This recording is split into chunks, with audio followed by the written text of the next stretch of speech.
All right, let's just dive right into this explainer. Today, we're going to unlock the sheer power of vocabulary. And no, we are not doing this through boring, dusty lists. We're doing it through deep-sea monsters and underground adventures. Seriously, if you want to communicate with crystal clear precision, you absolutely need a robust vocabulary. But memorizing dictionary pages? Yeah, that's definitely no way to learn. Instead, we're going to look at some incredibly dynamic words right in their natural habitats, from the terrifying pitch-black depths of the ocean all the way to the very center of the earth. Marine biologist Dr. Laverne J. Cambalda immediately challenges our whole understanding of the natural world with a remarkably simple question. A fish that fishes? Can such a creature really exist in the natural order of things? I mean, imagine a fish that literally uses a rod and lure to catch its prey. It sounds exactly like a sci-fi movie, right? But as we'll see, the truth hiding in the ocean depths is often way stranger than fiction, and honestly, it provides the perfect backdrop for our first set of words. Just one glance at this creature is totally enough to establish its appearance as completely bizarre, and it perfectly sets the stage for our exploration. Yup, this is the infamous anglerfish.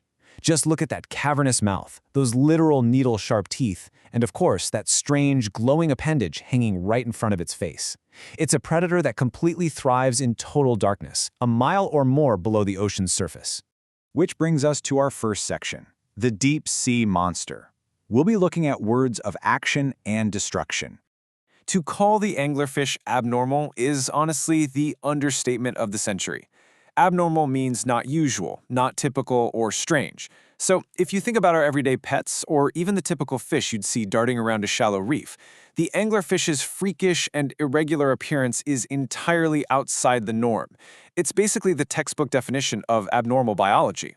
And, as you might guess, that abnormal biology serves a truly terrifying purpose.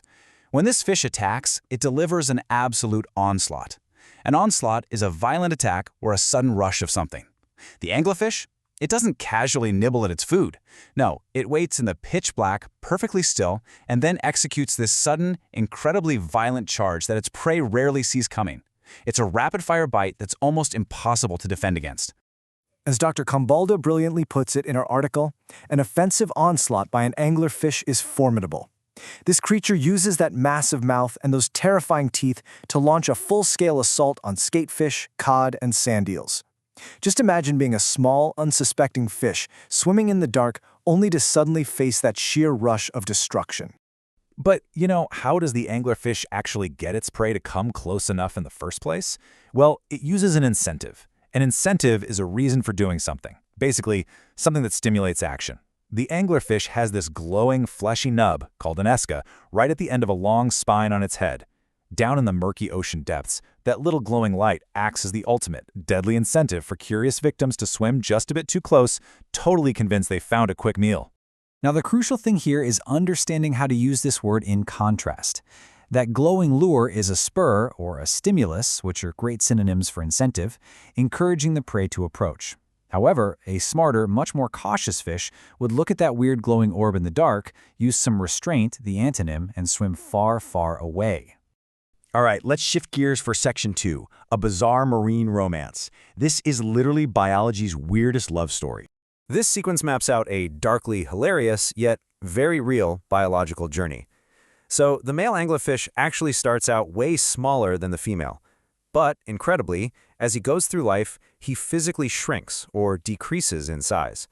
Eventually, he finds a giant female, bites into her, permanently attaches to her body, and becomes completely dependent on her for survival, actually sharing her bloodstream. Wild, right?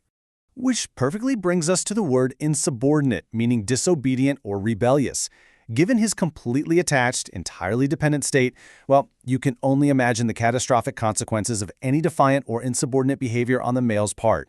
I mean, he quite literally cannot afford to disobey or rebel against his mate simply because his very existence relies entirely on her.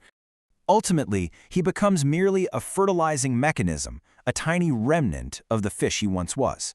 A remnant is a small part remaining behind. He actually loses his eyes, his fins, and most of his internal organs, until literally nothing but a tiny leftover residue remains permanently attached to the formidable female. Okay, let's leave the ocean behind for section 3, Journey to the Core. We're looking at survival in Jules Verne's classic. This brings us to a massive thematic jump, from bizarre biology straight into high-stakes human adventure. On one hand, we have our deep-sea anglerfish, and on the other, a scene from the 1959 film adaptation of Jules Verne's novel, A Journey to the Center of the Earth.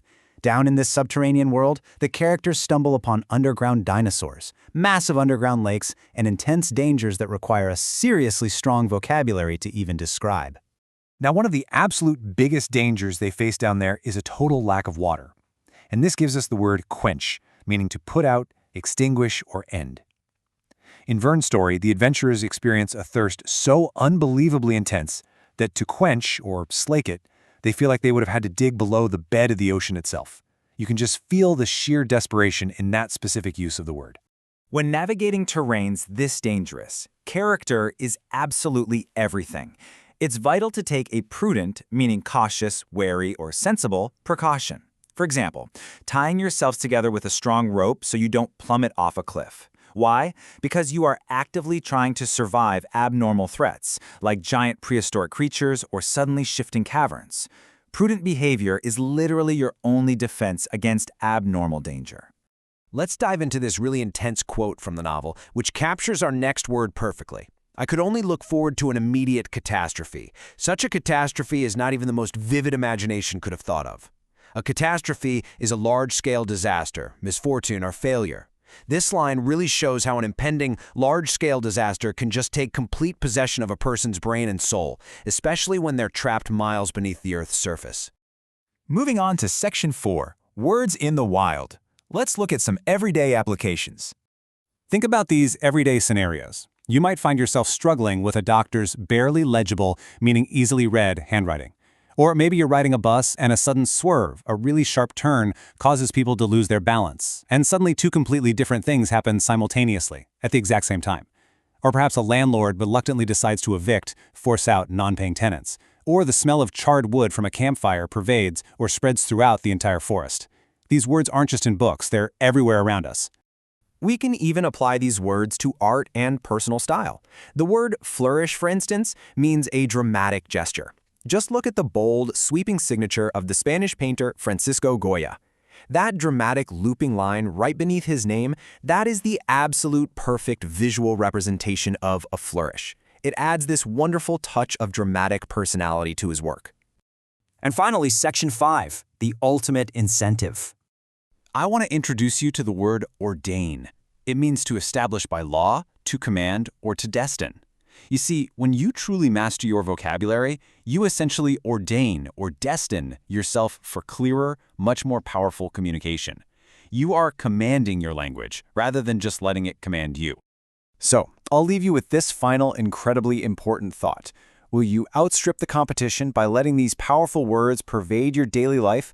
Or will you allow your potential to capsize and let your communication skills dwindle to a mere remnant? The choice is entirely yours. Take these words, put them into practice, and watch your ability to express yourself truly flourish.